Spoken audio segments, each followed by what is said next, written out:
Hi, welcome to Truth. Sorry, I'm just doing some thinking.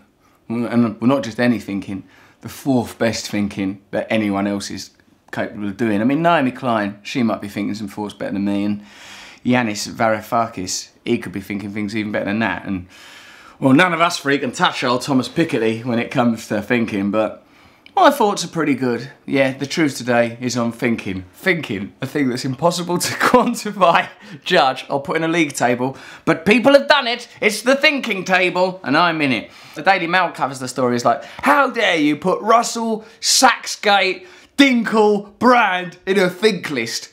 Well, because the think list has no value? Yes! Yes, the think list has no value. It's like they want to revere the think list, but they can't. The reason I'm in the think list is so that people in media talk about the think list, otherwise the think list would just be some floating peripheral, irrelevant thinky leaf over there in a distant wasteland that no one cared about. Putting me on a think list, now the Daily Mail have got to condemn it, it's in the paper. Really, thinking is something that's impossible to qualify. What I suppose this is about is influence, and I suppose why they're worried is, no, you live in the box of celebrity, you get back in your box, get back in there, don't you dare try and get in the Naomi Klein, Thomas Piketty box. I'm in it, whee, whee, and I'm still being silly. Destroy the box, destroy the box. When I am feeling, as I am today, full of bumptious pride on how high up the thinky chart I am, what I do is look at the Daily Mail comments, just to see if I've got my finger on the pulse. That's my thumb, so, you know, you wouldn't be able to take a pulse with that because thumb's got its own pulse. Just one of the thoughts I'm thinking today. Maggie, Atlanta, Georgia. Well, we are in real trouble.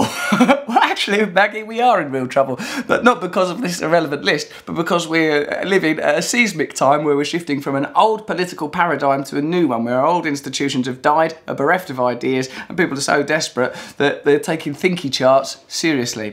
Zidip Harridge.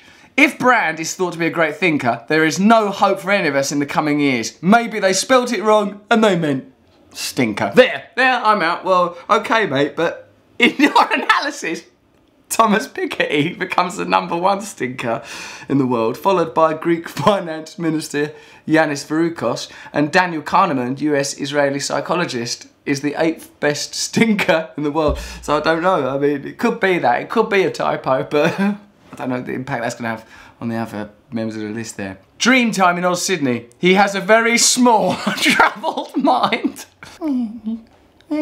Asot Devon. He knows his own mind, he thinks outside the box and challenges popular beliefs. So, of course, most people think he's insane, but the people that do are the ones that go blindly through life distracted from world issues by a dancing dog on Britain's Got Talent. Most great minds were perceived to be insane at the time. Bit of support there from Asot. So, sort of saying I seem insane, but down the line, people might go, oh my God, that nutty fellow off Big Brother's Big Mouth was onto something. Let's look back at some of the early scripts. Dinkel, pull down my trousers and pants. Okay, let's give it another 100 years. We're not ready for this yet. Indiana P, Merseyside. No, he's an idiot. Should legalise cannabis though. They're not connected ideas. He's an idiot, but to be fair, I'd like the window cleaner to come a bit earlier next Wednesday. Just stitching together ideas that are floating around in his mind. Bert Puttocks, Dun & Massey. The guy isn't very bright. He won't be able to think of a name like Bert Puttocks like what I've done.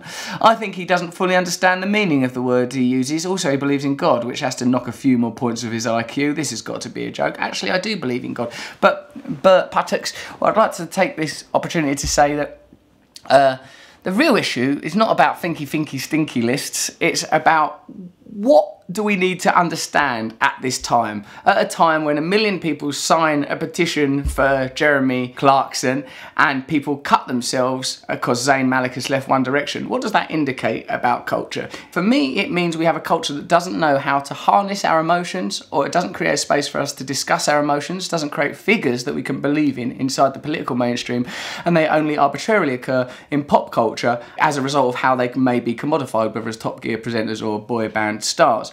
To address that problem, what I think we have to do is have a culture that's built upon different principles. We have to acknowledge that our old parliamentary bi-party systems aren't working, aren't servicing us anymore because they've been hijacked by big business. And old politics is dead. We have to accept that. All we're discussing now is what replaces it. Something worse or something better. The people in power are already moving towards something worse. You'll see police forces becoming more armed. You'll see greater and greater measures to spy on populations being increased.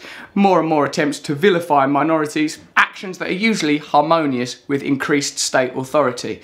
The alternative to that is that we create collectives, cooperations, grassroots political movements using our technology to communicate and to coordinate and organise and come together in a common new mythology that connects us to one another through our own innate union, togetherness, divinity, find a word that works for you, and our own mutual objective of saving ourselves and the planet. For me, it would be built on the idea that we all share a consciousness. We all understand what it is to be human, we all understand what it is to be lost, and we all live on a planet. That is an ultimate reality. The two ultimate realities that are not subjective or up for negotiation is the planet is in trouble if we don't curb big business, and as individuals we all feel lost. So I think what we need to create together is a new story, a new politics, where people come together cooperatively and collectively to protect the planet and to create societies, systems and communities that love one another. Now that may not get me high on the stinky list, not to number 1 at any rate, but I think that makes me one of the best stinkers in Essex. Thank you very much. True News. Subscribe here.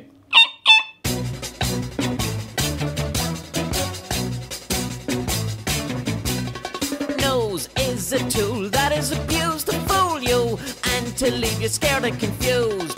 Truths is like the nose. If the nose was true, I want some truths. Let's have some truths.